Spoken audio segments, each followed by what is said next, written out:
नमस्कार।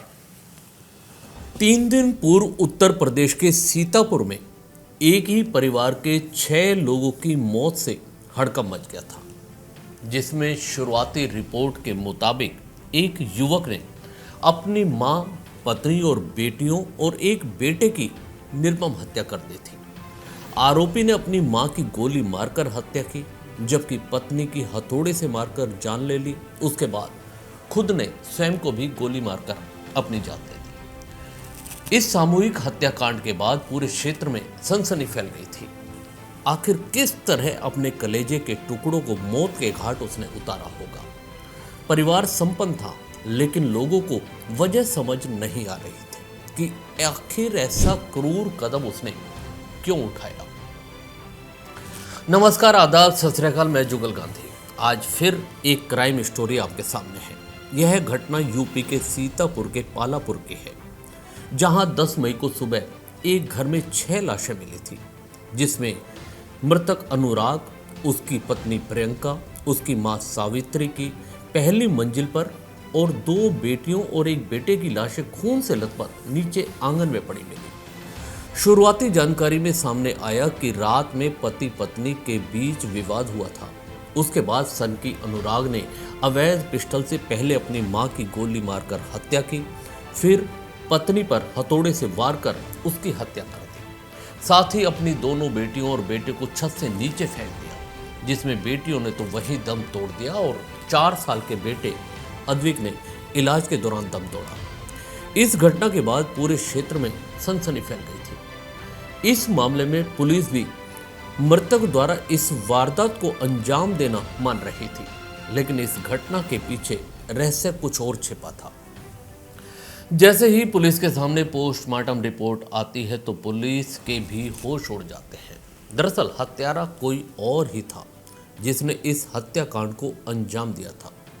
आपको बताते हैं सिलसिलेवार पूरी घटना 10 मई 2024 की रात की बताई जा रही है, जब पुलिस को सूचना मिली कि पालापुर में एक ही परिवार के 6 लोगों की हत्या हो गई है। बताया गया कि किसान वीरेंद्र सिंह के बेटे अनुराग सिंह ने बीती रात इस हत्याकांड को अंजाम दिया और खुद ने भी अपने आप को गोली मारकर आत्महत्या कर ली। बात सामने आई कि मानसिक रूप से विक्षिप्त अनुराग सिंह ने अपनी मां सावित्री देवी, जिसकी उम्र 62 वर्ष है, पत्नी प्रियंका सिंह, जिसकी उम्र 40 वर्ष है, और 12 वर्षीय बेटी आश्वी, बेटा अनुराग और 8 वर्षीय बेटी आरना की मौके पर ही मौत हो गई और 4 वर्षीय अद्विक ने इलाज के दौरान ट्रॉमा सेंटर में दम तोड़ दिया। घटना को अंजाम देने के बाद अनुराग सिंह ने खुद को गोली मारकर आत्महत्या कर ली थी। सुबह घटना की सूचना मिलते ही पूरे गांव में कोहराम मच गया।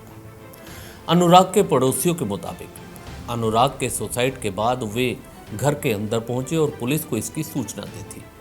गांव वालों ने यह भी बताया कि अनुराग के घर के आंगन में उसके 3 बच्चों और छत पर पत्नी की लाश पड़ी थी। उधर सूचना के बाद पुलिस भी घटना स्थल पर पहुंची। शुरुआती पूछताछ में पता चला कि अनुराग नशा करता था। उसके पिता की पहले ही मौत हो चुकी है। घर में अनुराग, उसकी मां, पत्नी और बच्चे रहते थे। अनुराग के नशे के कारण घर में अक्सर झगड़ा भी होता रहता था। पुलिस ने जांच के दौरान मौके से घटना में काम में लिए गए हथौड़ा और अवैध तमंचा बरामद कर लिया। पोस्टमार्टम रिपोर्ट आने के बाद भारी पुलिस बल की मौजूदगी में करीब रात 11 बजे मां सावित्री व बेटे अनुराग के शवों को एक ही चिता पर रखकर अजीत सिंह द्वारा मुखाग्नि दी गई। अजीत मृतक का भाई था। घटना में अन्य 4 मृतक प्रियंका सिंह, आश्वी, आरना और अद्विक के शवों को सीतापुर पीएम हाउस से मृतका प्रियंका के भाई अंकित सिंह लखनऊ लेकर चले गए। अंकित सिंह ने लखनऊ में ही चारों शवों का अंतिम संस्कार कराया। लेकिन इस बड़ी वारदात के पीछे कहानी कुछ और ही निकली।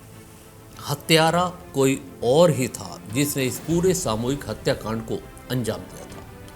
पुलिस अभी तक यही मान रही थी कि हत्यारा खुद आत्महत्या कर चुका है, लेकिन जैसे ही पोस्टमार्टम रिपोर्ट आई तो पुलिस भी हैरान रह गई। पुलिस ने तत्काल इस मामले में फिर तहकीकात शुरू की।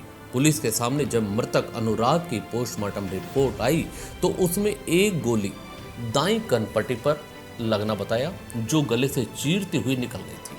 लेकिन अनुराग को दूसरी गोली कनपट्टी पर भी लगी थी जो दूसरी तरफ थी, जो दिमाग में जाकर फंस गई थी, जिससे यह साफ हो गया कि अनुराग एक गोली लगने के बाद दूसरी गोली स्वयं खुद को नहीं मार सकता।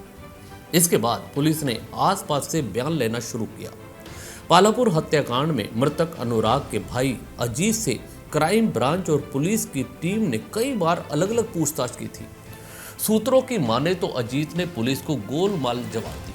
आखिर में वह टूट गया। दरअसल जब से घटना हुई तब से अजीत सवालों के घेरे में तो था, लेकिन पुलिस ने गंभीरता से नहीं लिया। उसने पुलिस को अपने बयानों में गुमराह करते हुए बताया कि उसकी मां ने बाहर से कुंडी लगा दी थी। संशय इसलिए भी हुआ कि उसका कमरे में बंद होना, फिर घर में मौजूद 6 लोगों की मौत के बाद बाहर आ जाना।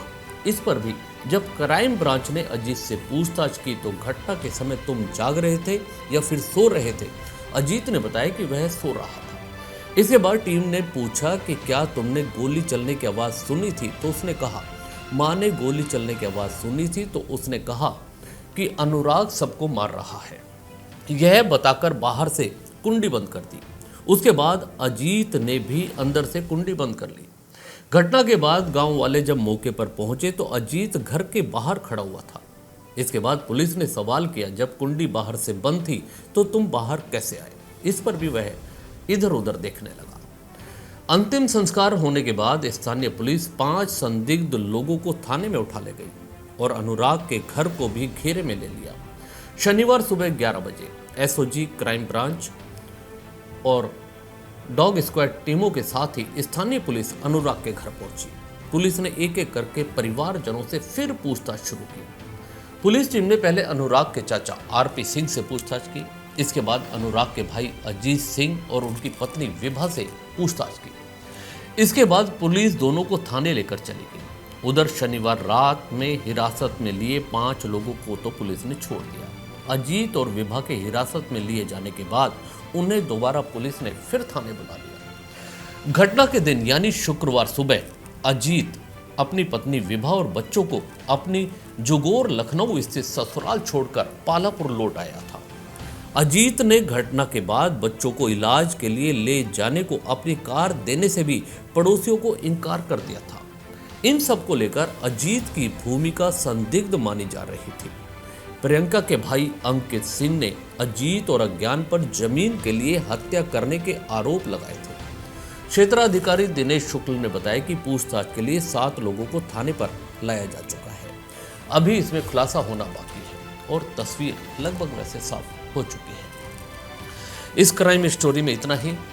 बस यही कहना चाहेंगे, अपना ध्यान रखें, संभल कर चलें, क्योंकि जमाना बड़ा खराब है। इस खबर में इतना ही। दीजिए इजाजत। नमस्कार। चैनल को भी सब्सक्राइब जरूर कीजिए।